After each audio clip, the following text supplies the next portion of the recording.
JJ, thank you so much for joining us today.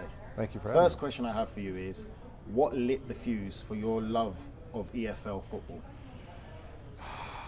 The competition, the history, the tradition, the passion. I think just the way that it's ingrained in your DNA from the time you're born over there, and the way that people live, breathe, and die by it, and your entire week is affected by how your club does on the weekend. I think it's just, I love everything about it. The promotion, the relegation, the stakes.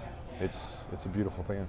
Was it a specific match or event or something that happened for you to kind of be more intrigued about EFL football, how it works? Because when you speak to a lot of American fans, they say they caught a game somewhere and then they just got more intrigued, or friends were talking about it and they started to watch. Do you remember a particular event? No, it wasn't a particular event. It was the European football model in general, because it's so vastly different from the American system. And so learning about promotion, relegation, and how you could switch across leagues and switch across countries and the way that transfers worked and everything, I loved not knowing anything about that 15, 20 years ago to now having like a brand new education system to dive into and so much to learn. And so it's been a joy to learn it all and now try and figure out how to conquer it.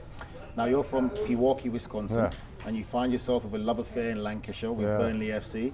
Are there any comparisons from Pewaukee to Lancashire? There are, surprisingly, and it's part of the reason that I was drawn to Burnley is because it's a small town. I'm from a small town. Pewaukee's a small town. People like to go to the pub, very similar to Pewaukee, Wisconsin. And people love their club, their town, their team. So in Wisconsin, it's a little bit bigger in terms of it's the Wisconsin Badgers, it's the Green Bay Packers, but you support your team and that's it, because you were born there. It's very, very similar, obviously, with Burnley, and the people are great. I've loved every second of it. You've also played professional sports yourself, an NFL legend. Being in the dressing room and understanding a lot of dressing room cultures and knowing what it means to build a winning mentality and a culture in the dressing room, and then now you find yourself on the other side, being in that boardroom level. How can you take your experiences from being in the dressing room to make the boardroom a bit more balanced so they can understand what players are going through? Yeah, it's been a really enjoyable process because of exactly that. I can both talk to the players, go into the dressing room and have conversations with them about what's happening, what they see, what might need to change, attitude, vision. But then I can also have those conversations with the board and tell them what might be happening in the thought processes and how we need to build things, and what my belief is on how you not only build a team in the locker room on the pitch, but also how you build a culture and an identity for what your club is. And you mentioned it. I want people, when they come to Turf Moor and they have to play at Burnley, they say, I know what type of game I'm in for, and it's going to be a long, long night.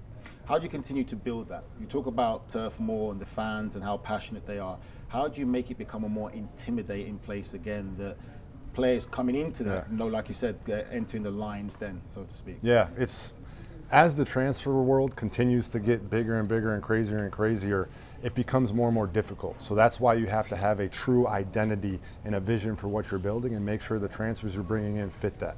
Today's world, there's a lot more in and out, in and out, in and out, whereas people aren't being built up within the club in the same way that they used to be. You used to have guys at clubs for 7, 8, 9, 10 years. Now it's a little more in and out. For me, it's about trying to have a stable core of guys who understand what we're about, and then bringing in additions to that who also understand that even though if they're not from there, they can still believe and become that core. That transitions perfectly well. A player that you guys have, Carl Walker, a young lad that I remember when he came alone to us at Aston Villa, and I've seen the amazing career he's had and the lead he's becoming. How important is Carl Walker going to be for you guys this season moving forward? Yeah, he's huge. I mean, obviously everything that he's done in his career, both professionally with City and internationally with England, is very tough to top. But now he's trying to do something with us in this season, getting us promoted and trying to win a championship in the championship. So his vision, his leadership is going to be huge, and he understands what's at hand here. He did not want to be relegated, and he doesn't want a relegation on his CV. But he has an opportunity to put a championship and a promotion on his CV now, and he's going to be a big leader for us. Speaking of relegation, you've been there for 4 years, you've experienced relegation and promotion. How can you put that to words for American audience to understand the emotions that go behind that, the long season? How would you summarize it? Well, I'd start with promotion's a lot more fun than relegation. That's number one. But I would say it is the ultimate form of sport. It's the ultimate form of competition. You either win and you go up, or you lose and you get sent down. And there is hundreds of millions of dollars on the line. There's reputations and brands and feelings and emotions and passion. It is what sport is supposed to be, stakes in the highest of them. And so it's what makes the game so fun, and it's also what makes them so nerve-wracking, and especially on the ownership side as opposed to the player side. Once the ball kicks, I can't do anything anymore. So now I'm sitting there just as nervous as anybody else watching. Now, JJ, you in your position, you stay with Burnley, obviously a minority holder in the club and also a club ambassador.